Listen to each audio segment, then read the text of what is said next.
عزیزان کرام، شب برات کی حقیقت اور ایک سبق موز حکایت بیان کریں گے۔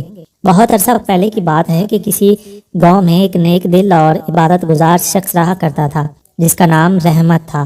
وہ ہمیشہ اللہ کی بندگی میں مصروف رہتا، یتیموں اور مسکینوں کی مدد کرتا اور دوسروں کے ساتھ حسن سلوک سے پیش آتا۔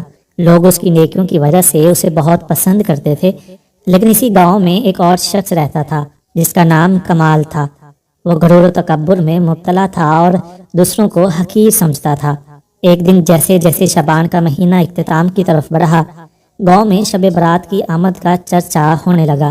لوگ اس رات کی برکات اور عبادتوں کی اہمیت پر بات کرنے لگے۔ رحمت نے ہمیشہ کی طرح یہ رات عبادت میں گزارنے کا ارادہ کیا، جبکہ کمال نے مذاق اڑاتے ہوئے کہا کہ یہ سب فضول باتیں ہیں، نہ کوئی حساب کتاب ہوتا ہے اور نہ ہی کوئی گناہ معاف ہوتے ہیں۔ رحمت نے نرمی سے اسے جواب دیا کہ اللہ کی رحمت بہت وسیع ہے، یہ رات معافی اور دعا کی رات ہے، ہمیں اس موقع کو ضائع نہیں کرنا چاہیے۔ مگر کمال نے اس کی بات کو نظر انداز کر دیا اور وہ عشرت میں مگن رہا۔ اسی رات رحمت نے ایک عجیب خواب دیکھا۔ خواب میں ایک فرشتہ آیا اور کہنے لگا کہ اے نیک بندے، تیرے گاؤں کے کچھ لوگوں کی بخشش ہو چکی ہے، مگر کچھ لوگ ایسے بھی ہیں جو تکبر اور گناہ میں مبتلا رہتے ہیں، اگر وہ توبہ کر لیں تو اللہ انہیں بھی معاف کر دے گا۔ رحمت نے جاگتے ہی اپنے گناہوں کی معافی مانگی اور صبح ہوتے ہی کمال کے پاس گیا۔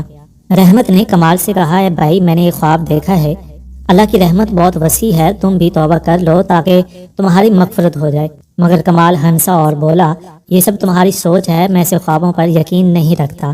پھر ایک دن حقیقت سامنے آئی۔ چند دن بعد گاؤں میں ایک خطرناک طوفان آیا، بہت سے درخت ڈر سے اکھڑ گئے اور کئی گھروں کو نقصان پہنچا۔ رحمت کا گھر محفوظ رہا، مگر کمال کا گھر زمین بوس ہو گیا۔ کمال کو اس وقت اپنی غلطی کا احساس ہوا، مگر بہت دیر ہو چکی تھی۔ وہ شرمندگی کے ساتھ رحمت کے پاس گیا اور کہنے لگا کہ میں نے اپنی زندگی نافرمانی میں گزاری، کاش میں نے شب برات کی رات توبہ کر لی ہوتی۔ رحمت نے نرمی سے کہا کہ اللہ کی رحمت ہمیشہ موجود ہے، اگر تم دل سے توبہ کرو تو آج بھی اللہ تمہیں معاف کر سکتا ہے۔ کمال نے سچے دل سے توبہ کی اور اپنی باقی زندگی نیک اور عبادت میں گزارنے کا عہد کیا۔ ویسے سامعین، ہمیں اس واقعے سے اور اس حکایت سے کیا سبق ملتا ہے؟ یہ کہانی ہمیں سکھاتی ہے کہ شب برات توبہ اور مغفرت کی رات ہے۔ جو لوگ اس رات کو سنجیدگی سے لیتے ہیں، اللہ ان کی بخشش فرماتا ہے، اور جو تکبر اور غفلت میں رہتے ہیں وہ نقصان اٹھاتے ہیں۔ ہمیں ہمیشہ اس رات کی برکتوں سے فائدہ اٹھانا چاہیے اور اللہ کی رحمت کو حاصل کرنے کے لیے توبہ کرنی چاہیے۔ اللہ ہمیں بھی اس مبارک رات کی قدر کرنے اور نیک راستے پر چلنے کی توفیق عطا فرمائے۔ آمین یا رب العالمین۔